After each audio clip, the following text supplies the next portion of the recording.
This is Life Worlds, the place where we explore life through other eyes and minds. Let's flip the script and discover how to orient your world around nature. I'm Alexa Permanish.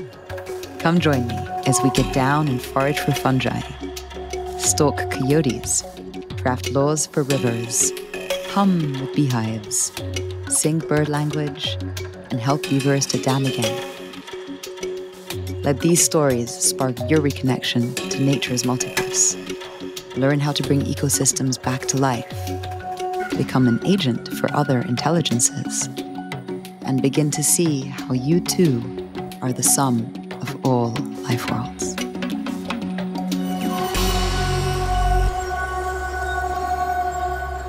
Hi, friends.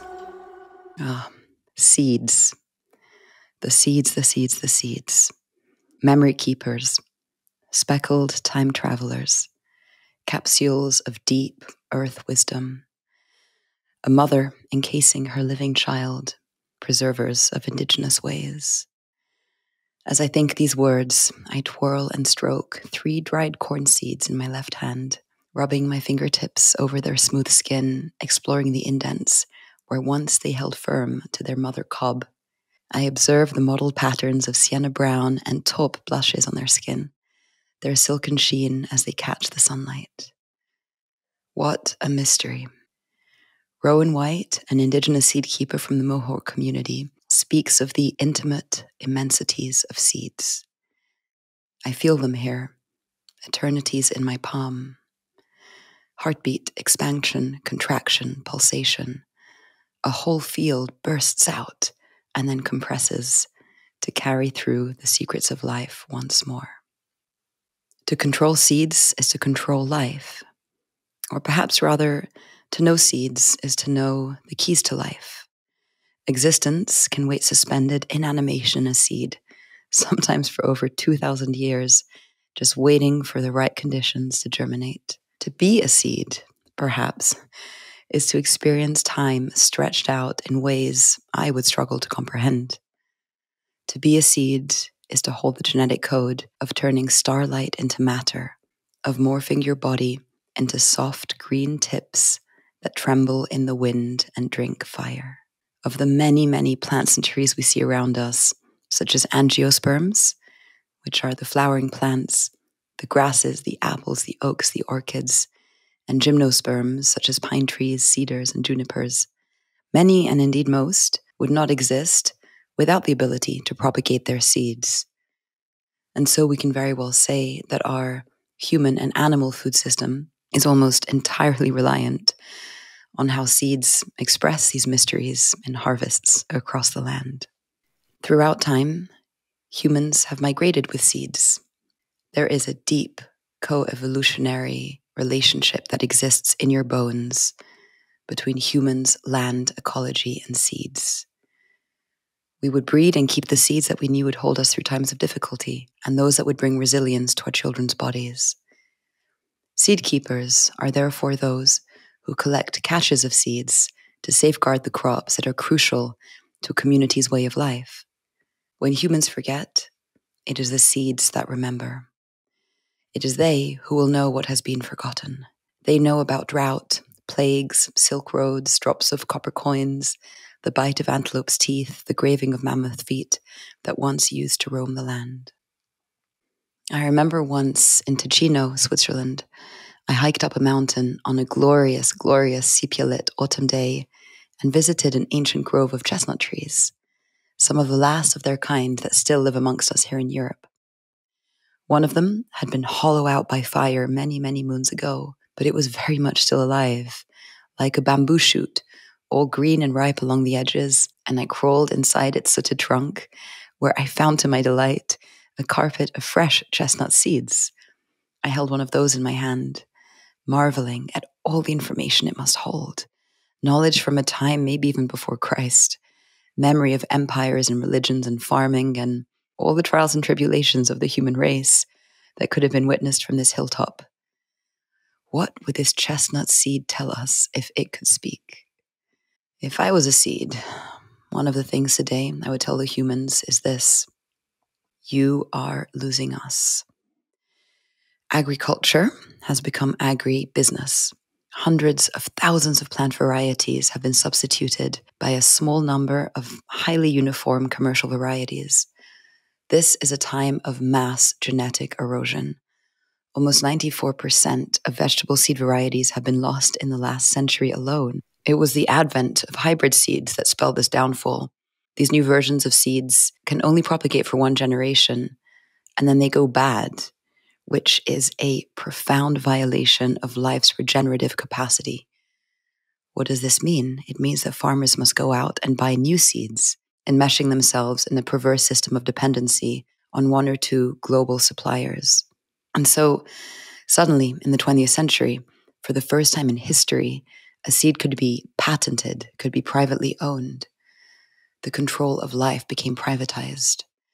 We have been married, often against our will, to destructive chemicals whose use originated in warfare as explosives and nerve agents. And now our farmers and our seeds' futures are enmeshed in the balance sheets of chemicals. This loss of diverse and flourishing seed systems directly correlates with a loss of cultural identity for thousands of communities around the world. It is a direct threat to human cultural diversity. When indigenous seeds are lost or made illegal, when corporations push hybrid or patented seeds and their associated noxious chemicals, life for rural communities fractures. We're losing the seed keepers, sometimes very often to suicide. And so the freedom of seeds and resilient seed systems becomes a political act of justice on food sovereignty, on indigenous rights, and restoring power back into the hands of farmers. Seed banks need to move from museums to the farm and to the plate. And know that you too have the power, the birthright, and the joy to source and save seeds with your own hands. There are seed-saving groups somewhere right now near you, preserving these territories of life. So, how does this rich history weave into the story of today's guest? Well, let's bring this to place. Milka Chepkorir Kuto is an anthropologist and climate and human rights activist. She is a member of the Sengwer indigenous community who primarily live in Kenya's Rift Valley, and she has become a representative for her people in defending their land rights after violent evictions from their traditional lands by the Kenya Forest Service. Milka is also coordinator of Defending Territories of Life at the ICCA Consortium and has worked at the UN in the Office of the High Commissioner for Human Rights. Her community is working to revitalize people-land relationships through indigenous knowledge systems, and Milka's work with the women to save and protect their ancient seeds is at the heart of some of this work. When people are torn from land, they begin to lose core social, cultural, and spiritual traditions. The desecration of sacred sites, the breakdown of traditional learning systems, a severing of ties in clan and kinship systems. As Milka speaks to this and to the experience of her community, you can feel in her spirit this visceral connection to place, story, food, culture, a weaving of seed, hand, heart, human, and forest. Milka herself is a seed, a story keeper, a culture holder, an inspirational tie between ancestral knowing and the modern world. Over to Milka.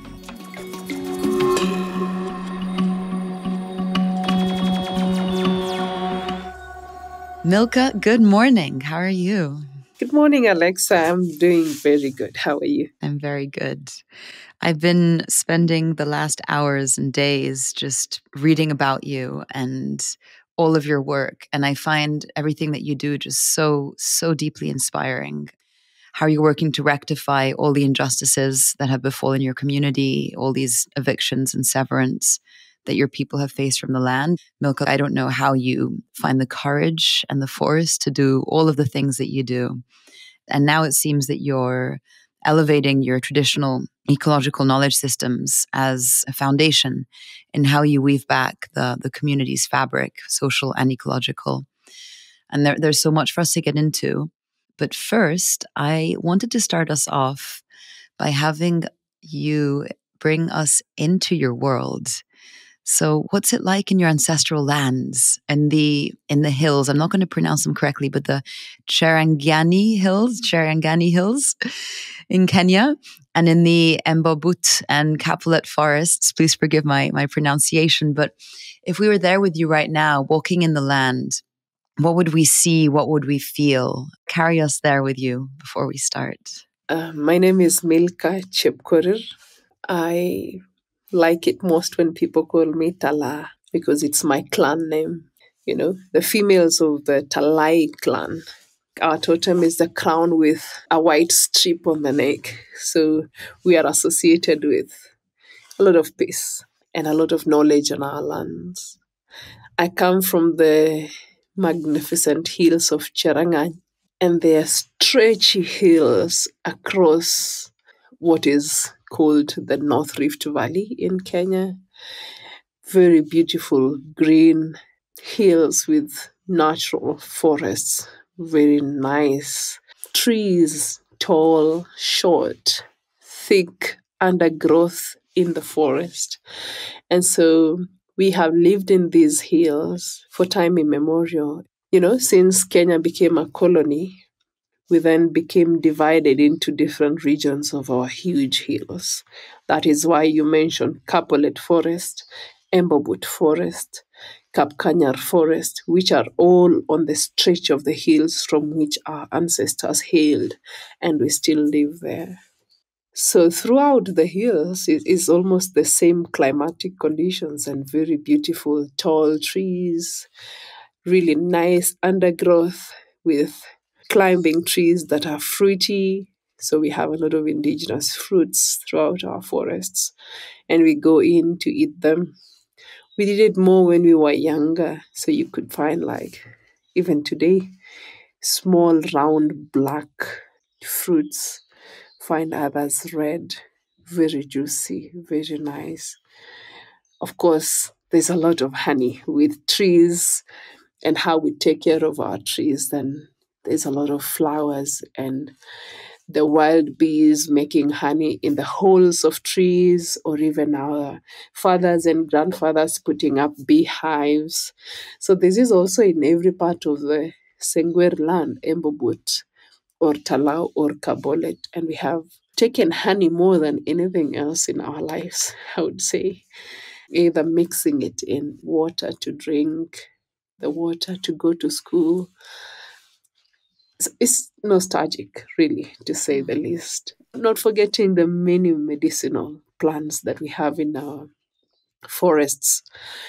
And growing up, even today, we still have our parents, some of our grandmothers and grandfathers really giving us traditional our herbs boiled, and we have to drink them. Some of them very bitter, but we drink them and immediately we finish, we lick our honey. So it soothes the bitterness. And we go days, months, years without people feeling sick because we have a lot. So if you close your eyes and took yourself through our lands, then you would see the thick canopy, the nice undergrowth that people have to walk through and get fruits. And definitely the sounds of the birds and the colobus monkey and the other monkeys, just screaming around, and the birds really singing and then enjoying the fruits from up the tree. Some of them, the monkeys jumping on the tree cause the other fruits to fall down, and the children are eating under the trees. It's just a continuous circle of beautiful, beautiful benefits of what our trees and our waters and our birds and ourselves are related. Super therapeutic. I wanted to start with the land and the forest because it seems to me from what you've shared in our previous conversation that a lot of your work now is how you reweave the community back into that ecology. And so maybe you could mention, how does the traditional knowledge of your peoples relate to the forest and vice versa? And specifically, what are you doing now in the community to strengthen those ties between the land and the people? My response would start from Why are we reweaving? Where really did we lose it?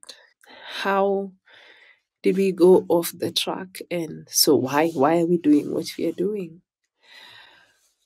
Is that with the history of colonization, there was displacement because the white farmers wanted huge pieces of land to grow pyrethrum, to grow maize, to grow wheat. And so because we own our land stretching all the way from the high hills of Charangani all the way down, so that we have a whole ecosystem of where we stay. So we have up in the hills where it's cold and rainy and green and beautiful. And during dry seasons, we would stay inside the hills, inside the forest. And during rainy seasons, because those places are cold and rainy and wet, then communities would come out to live in the plains and grow grains like millet and exchange grains with other communities. So, with wild meat, because now our fathers coming from the forest with wild meat or with honey would come down to the communities to exchange. And we would live down the hills during wet seasons, and during dry seasons, because we are a forest indigenous community, we love it in the forest, and in the cold, we go back home, we go back up. So the white man took all our plains down the hill because it was what they wanted for the monocropping of pyrethrum and maize and wheat. And so our great grandfathers had to move into the thick forest and never be able to come out when the climatic conditions are changing. So that was lost. And after the colonizer went away, those lands were given away to other communities by the first president of Kenya. And that continued. So we never had to get back our lands outside, in the plains, outside the thick forests. We are tamed, or we are now called squatters, or people living in a place illegally, just because the tenure of the land changed without our knowledge. And we've lived here with the successive governments carrying on evictions and now saying, get out of this land. This is a public forest. This is a national forest reserve. So, what do communities do? Pushed to change lifestyle, pushed to be able to live with others. And with that, then comes a disconnection of our traditions, our connections, and our heritage to our thick forests, to our land. So, communities have to struggle to fit with others, forcefully assimilated, lose our language with time, although we have not lost it like completely, lose our ways of life, not be able to enjoy our forest if we would be found in that nice imagination that I described before. We would be arrested. You are trespassing on a public land. But that is our land. Our ancestors are there. We go there to seek directions when we lack rain. We go there to pray to our God and to our ancestors when we have distresses on our land, because they are there, and that is where we know they are, in the waterfalls, in the thick forest that we have. But it is now illegal for us to be home. So, with that confidence, the confidence of being indigenous and being Sengwer goes away very fast, because then there's ridicule of us when we are in school. Who are you? Who is a Sengwer? Is there people like that? You live in the forest. Oh, so you live up in the trees like monkeys. So those kinds of very intimidating and demeaning attitudes from other communities. But when our forest left our hands and our care for other people, it's been deteriorating very fast. Every time the value of our land, the value of our forest is going away, because the connection of our ancestry and ourselves and the resources of the land is no longer practiced by the other people, in this case, Kenya Forest Service, who are now the custodians of public forest. So there's no care that is given to the trees like we would care for them. There's no care that is given to the birds and the bees and the monkeys like we would give to them. But with time, we are realizing that if we don't pick up and get back our mantle to take care of our land and take care of our ancestors, we will lose this forever. We will lose who we are forever. But do we want that? Of course, no. So that is why we are reweaving back our connection and our relationship to our land. Why this time? Is because it's a moment in which now Kenya is operating with the Constitution of Kenya that was passed in 2010. It's no longer new. But at least this is the moment that we have the power and our energies are collected to want to push for the implementation of the Constitution, because now at least it recognizes our ownership to our land. It recognizes the historical injustices that happened to communities like ours and others, indigenous people, whose land was taken away from them with no justice. So we are fighting back to have our land back. And so it does not mean anything if you have a land and the relationship is gone and the values and the spiritual connection of the people and the land is gone. So we're working on both ways, claiming the legal ownership of our land, the legal custodianship of our land, and also now reviving, reviewing, reweaving our relationship with our land. What you've shared about what occurred to your people, I don't have a response. It makes me speechless because it brings up too many emotions to even begin to name. And I'm struck by the grace and the dignity with which you speak it, because for me, it's incomprehensible to actually imagine what that entire process has been. And I'm speechless. And in that last part, you were saying, we can have the legal ownership of the land, but this is nothing without the spiritual cultural practices. And the practices are nothing without, having the landscape, which is part of that whole cosmology of practice. For those who are listening whose cultures have lost that connection, it may be an abstract concept that makes sense. But what does it mean to have a cultural practice that's embedded in the land? And I know that there are certain practices and projects that you mentioned to me before. One of them was planting a tree for known breath. And then obviously there's the Seeds project with the women that I think will be beautiful to speak about today. But can you bring us into that relationality and what you are all trying to reweave in order to regain that dignity of spirit and strength as a community? I think the very basic understanding of human life and the reason for life is the assurance that you are living a meaningful life, you know? And as an indigenous community, we so much believe in what do we leave for others? What do we make sure that when our time comes up, then our children and the children of our children and our very great great grandchildren will find and will be proud of what we did. What gives us so much pride as a community is to refer to our ancestors, and our clan systems, and to say our family roots. Usually when you meet with any community leader, elder, or somebody older than you, what they would ask you is, who are you? And so I can't just say my name, I am Milka Chepkorir, because they will not know who that is. You know how we introduce ourselves, Alexa? I say, I am Tala. And then they'll be like, oh, of which family? Because Tala now is a known clan. So you have mentioned a clan within the community. Of which family? And then I'll say, Kapkon. Now that's our senior great great great grandfather. And then they say, Kapkon. Who in the Kapkon?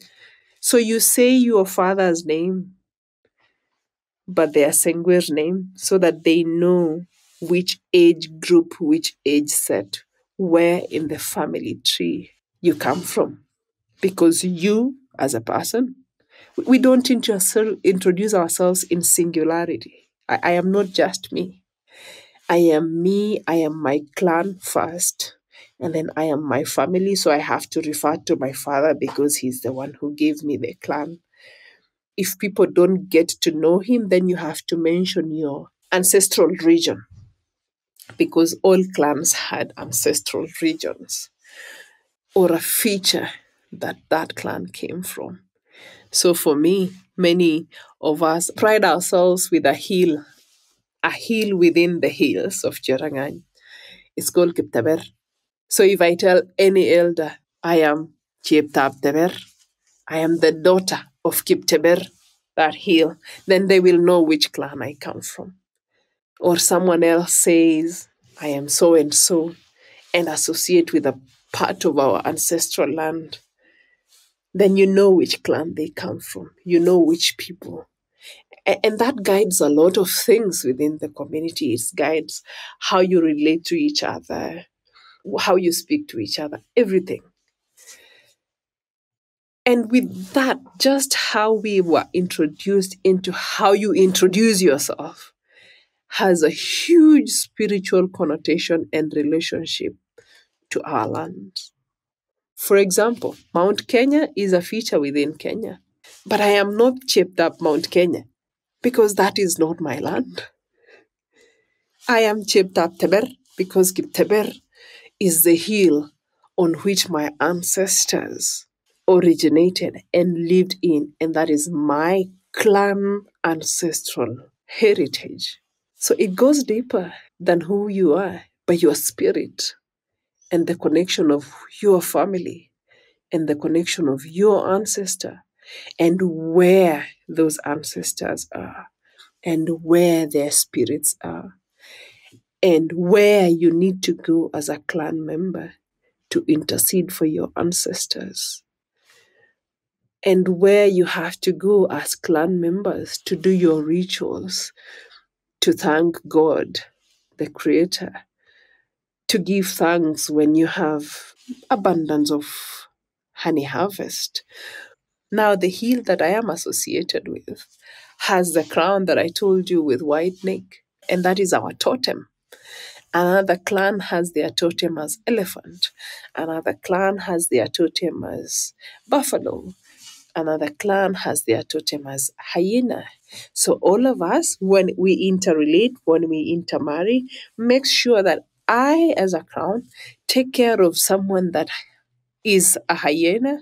So I have to literally take care of their totem as well. So say there's one that is a wild dog. If a wild dog comes around my home, I don't have to hit it and kill it. If, for example, I have a friend that's their totem is a wild dog, or someone else whose totem is a hyena, that is how we take care of wildlife in our land. So it goes beyond the actual presence of the land, but even the resources on this land. We can't mention about the trees, how much we respect the trees and the soil on our land and the water. It would take a day to describe the spiritual relationships that we have with our resources. The points at which I have felt that we have really gotten off is by adopting other ways of producing foods that has taken us away from who we are and how we relate to our land. And that's why we are starting with the seeds program and the planting of the trees. Because with the introduction of the exotic trees, there comes this notion of let's plant eucalyptus and cypress because they grow fast and we will get money. You know, the notion of getting money out of the land, but not feeding into the land for it to be able to continuously sustain us. Still, because we have been taken away from our own ways of life by the education system, by now the economic system, because what was wrong with us just continuing to have our honey and other communities away have the grains, have the other things that we need, and we just exchange? What was wrong with that? Why do we all have to grow maize, for example? Especially the things that do not take care of a whole ecosystem, like beekeeping. So we are back to can we make sure we plant trees? Even if not just for our breath, but to make sure that we remain who we are as Sengwer, because we need that flower, that we give nectar, and that we feel the bee, and then we get the honey. And drawing that connectivity, that complete circle, is good, especially for the children, because they are the ones who are more affected. As I hear you describe the way that you locate yourself across space and time in the land with your ancestors, I can imagine what it must be like to look out over the land and see the hill that your name comes from, that your ancestors are in. The landscape is alive, but it enlivens it so deeply by the ways that you are practicing. So one of the questions I wanted to ask you today was, what is it like to be a seed keeper? And I think actually you've begun answering that through all of these other seeds of tradition and culture and belongingness that you're sharing. And I'd be curious to hear about the women that you're working with, and what is the role of the woman with the seed and the food, and why is it so important that you have these exchanges of the seeds, why you propagate and collect and share. What does that have to do with your community having that power? Power in the beautiful sense of the word, right? Not in the way it's used today. That strength, It is still power. Yeah, of course, not power in the other way, but how I realize it is a power is by how some communities and some people sometimes come back to us. Despite the many times that they belittle us and demean us, they still come back to us and be like, the Sengwer have this, they still have these herbs, they still have this honey that is so medicinal. Let's go to them. Or come to us and say, how do you keep your land like this? How do you have old people that are so strong? Or during COVID. During COVID, if nobody learned from COVID, then I would say there's nothing that you can ever learn in life. That's when we knew really that we had power. Soft, rock, solid power within ourselves. And I wouldn't really describe myself as a seed keeper. I think I have just found myself in this moment in the life of my community and this moment in the cycle of humanity where there is a huge force against what is right, what is ethical, what is just to the earth, what is just to the ecosystem, and what is just to communities that, quote unquote, do not mean anything politically, socially, economically. So that push against a huge worldly global movement and philosophies of globalization. Oh, let's do this because this is what human beings should be doing at this moment. Oh, this is the 21st century. So I just have found myself in the middle of this, and remembering who I am, remembering that I am not just me, I am my ancestors. I am an agent to pass on what I have gotten from the elders, great grandmothers, grandmothers, and mothers, passing on knowledge to children of who you are, even when you are not on your land yet. At least make sure that you know who you are. And this is the reason as to why my focus right now at home is with the women. Because I know for sure that they have huge, huge, huge tons of knowledge about our land, about their children, about the children of their children, about everybody that they need to teach. One of the ways in which we are reviving and restoring our indigenous food systems is through the seed saving programs that we have in our community. And these we do through the women groups in the community, since they are the nurturers of the knowledge, and I'd say the libraries of our indigenous knowledge, and the people who are really passing it on to the children, passing it on to the new community members, joining the community through marriage or through migration. And so the women decided to join together on top of leading the indigenous-led education system where we are teaching our children on our language. We can actually practically do the seeding and keeping our seeds and regenerating our indigenous trees and our fruits and the foods that we used to grow, especially in the past. Like we have integrated so much with other communities. Our food systems have changed over time. And so we are adapting unhealthy, environmentally unfriendly food production systems. And so the women in Kabolet are really looking at how do we work backwards towards our indigenous millet seeds, our indigenous maize seeds, which are grown in a small scale in an environmentally friendly way, our indigenous fruits and trees. And to do that, then they have been able to set aside a space to have a community seed bank where like really endangered seeds and seeds that are no longer as available as others are being stored, variety of beans and variety of just food related seeds are kept and therefore exchanged with other community members whenever they have different varieties to put back into the store. And in this way, we are hoping to take care of our environment because they're grown in small scale, have good yields, takes care of the environment, are not prone to insects and attacks of diseases. So there would be no need of the insecticides that have been introduced to many large-scale farmers because of the diseases to which their crops are prone to.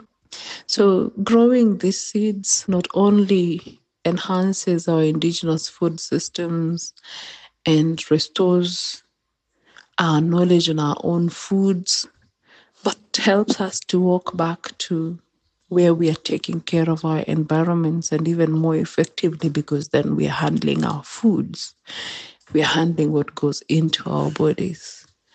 The project in Kabolet is really a fascinating one. You see the women really coming together to appreciate and share about what their grandmothers used to do rather than the food systems that are looking, quote unquote, easy in the world. You know, it's processed food or it's produced food in large scales. It's easy, we can sell it, we can do this.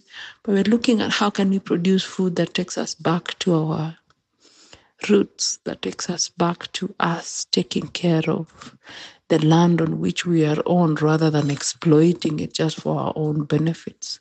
I'm proud of how the seeding concept has gone on.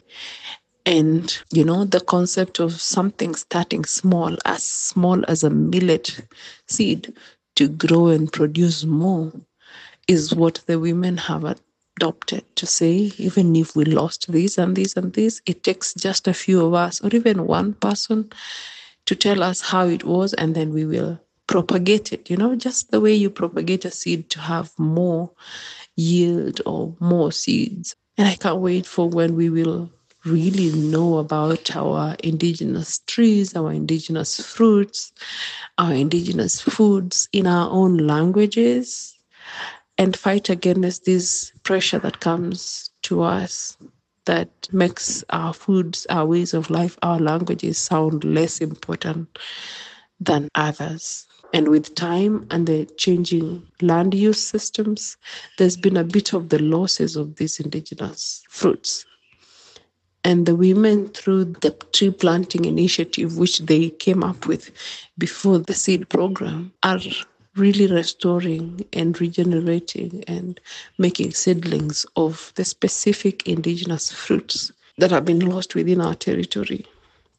Of course, we still have them in the larger territory in the forest, but can we have them just in our homesteads? Can we have them on the streams from which we fetch water so that the children can interact with them every day and actually be able to eat them and appreciate the names, appreciate the value that our surrounding, our land is giving to us. And they're working with the youth and some elders within the community on making sure that these seeds are regenerated, that these seeds are planted, and that we are able to make lists of the names of the endangered seeds, endangered trees, endangered fruits, and translate them to English, Swahili, and Sengwer for our kids and everybody within the community to be able to know exactly what this tree is called and what the fruits are called and how important they are,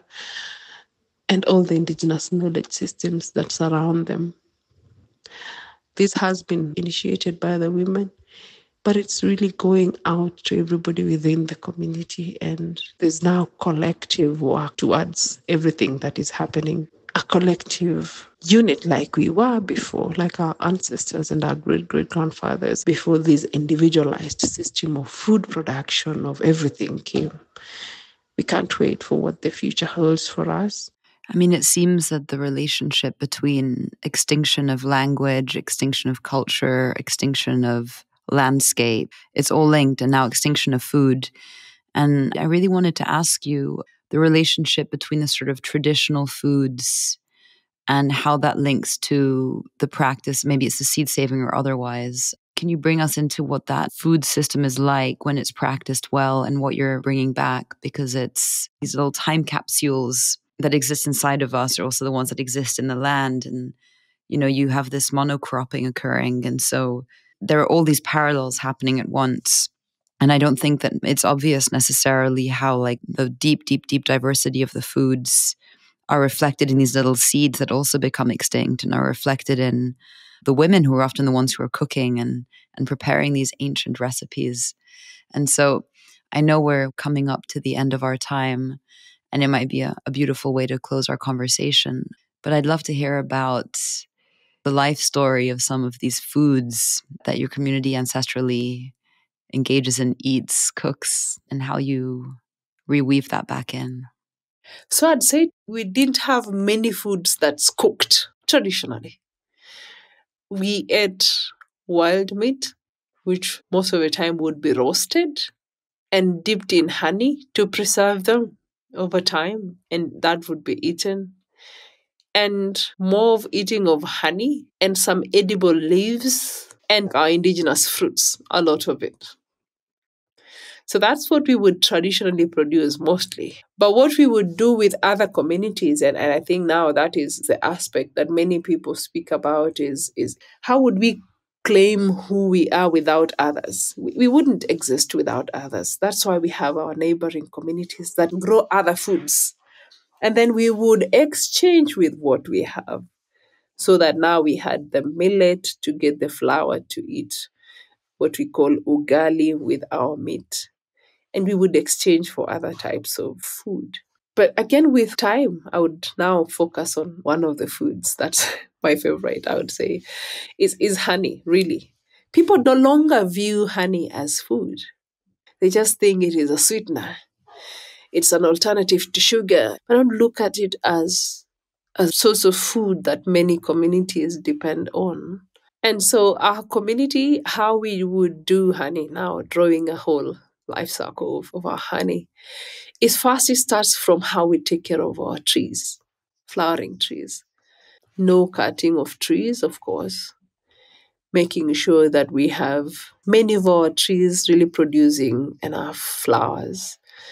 And then many bees within the ecosystem to collect the nectar. And then we would have beehives, we still have them, beehives or even just wild honey on holes of tree trunks. And this honey is harvested 2 seasons in the year.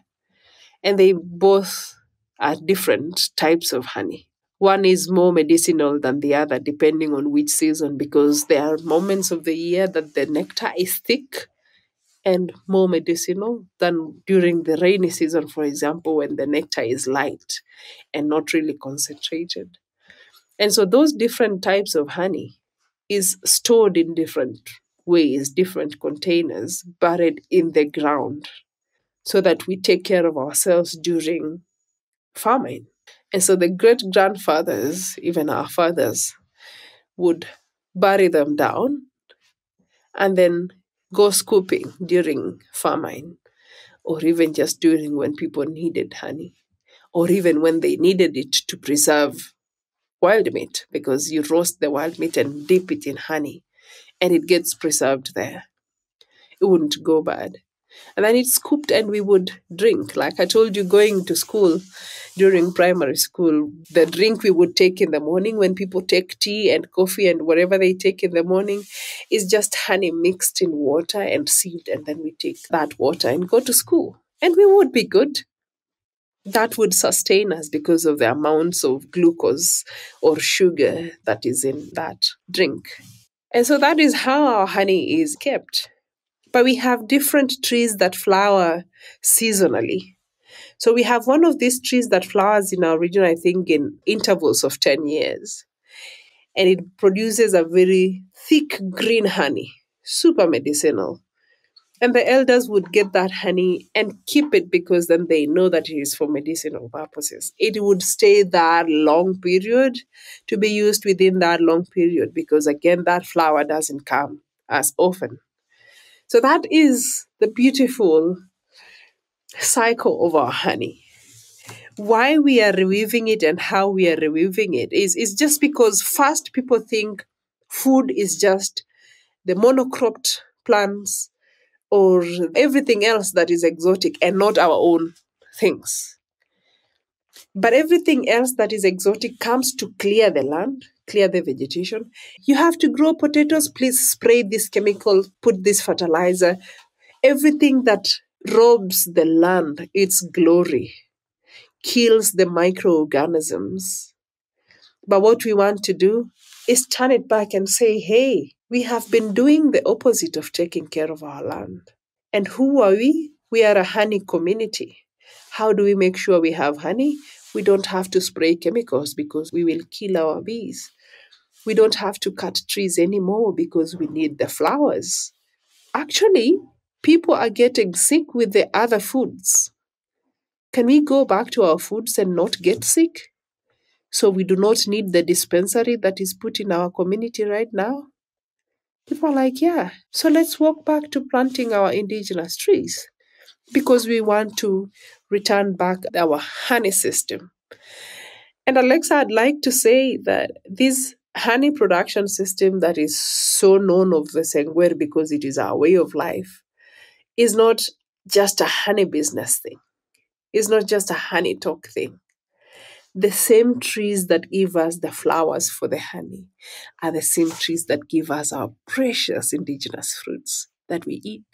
It's the same trees that give the birds places to sleep on.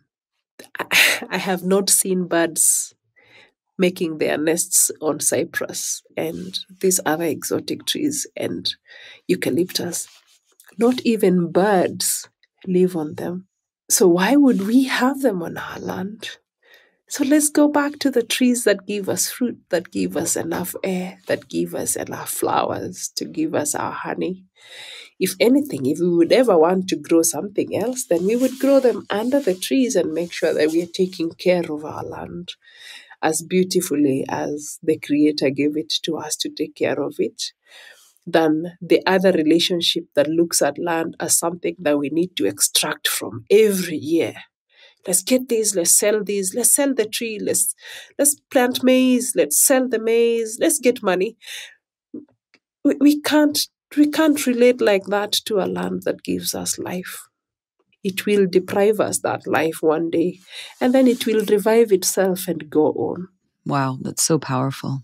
I think as a closing question, Milka, I'd love to ask you, I'll get from you afterwards places where people can find your work, write to you, support anything you're doing. So I won't do that now. It'll be in the show notes. So everyone who's listening, you know the show notes and where to find them.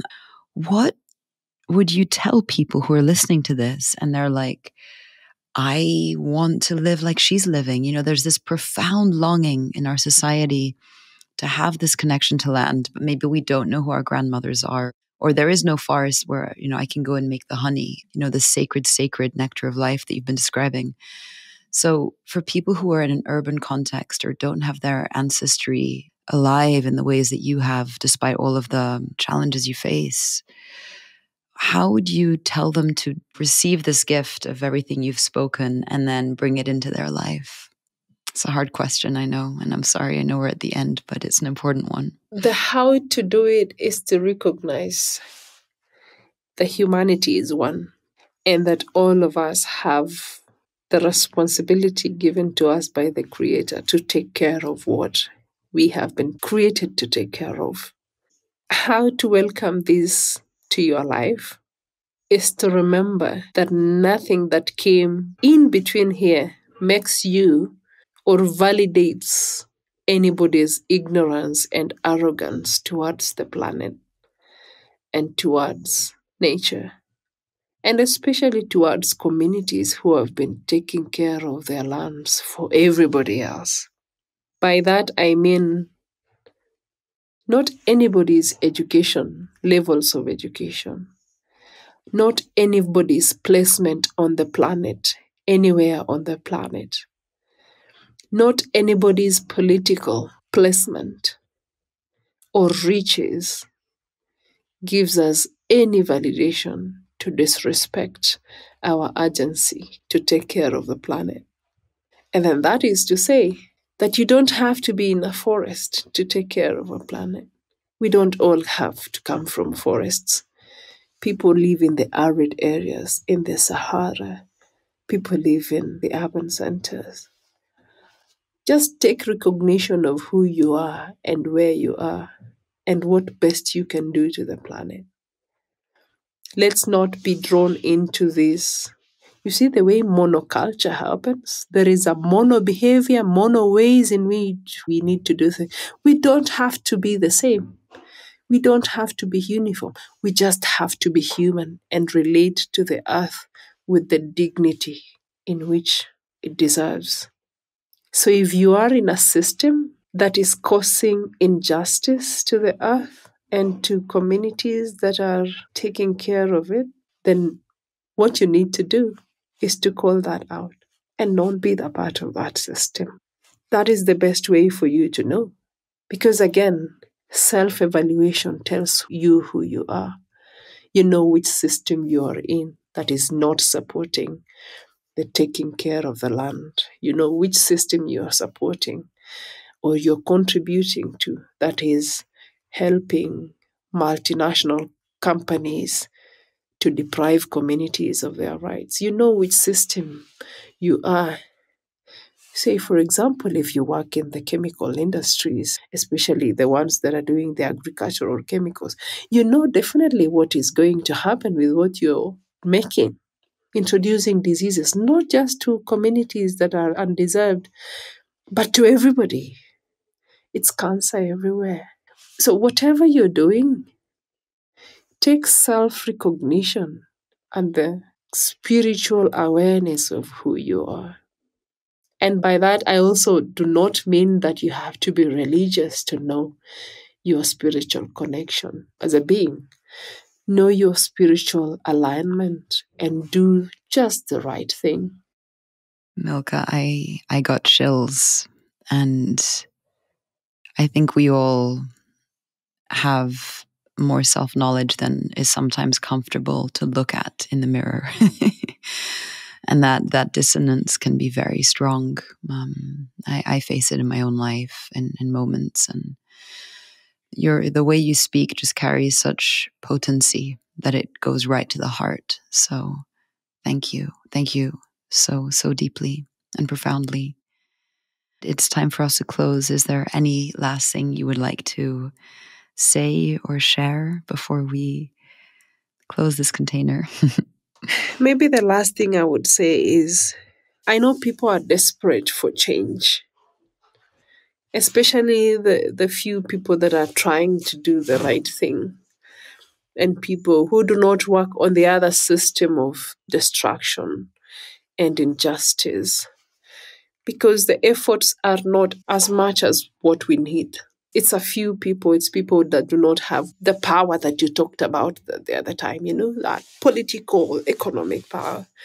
And so we feel desperate. Sometimes we feel overwhelmed that nothing is changing. Sometimes we feel frustrated that no change is happening. And so, even with my call of just knowing your spiritual alignment and doing the right thing, please do not overwhelm yourself. I hope you find the spiritual alignment that calms you and reminds you that you're, in a way, helping to do the small that you're doing towards helping the planet. We all have individual accounts to do to the Creator in one way or the other.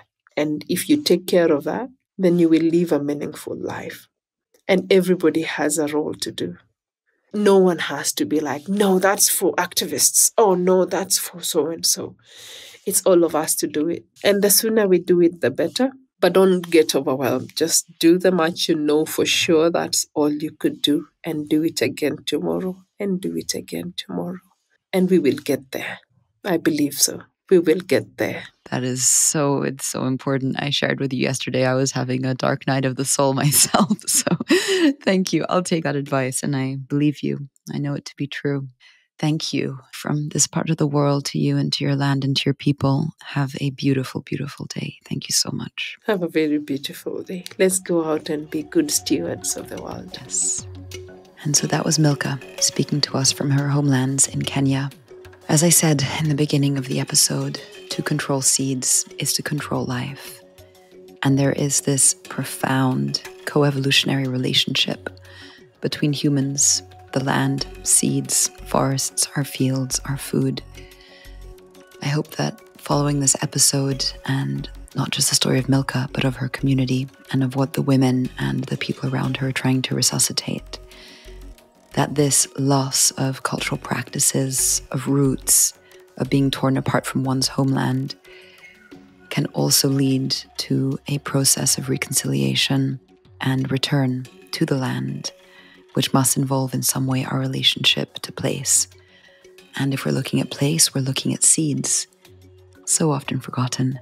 As Milka says, it does not mean anything if you have a land and the relationship is gone, and the values and the spiritual connection of the people and the land is gone. So how do we bring something that has become a commodity from being sacred to a commodity and now back again into the sacred? Could we contemplate rituals around the world with seeds being at the center yet again? What can you do?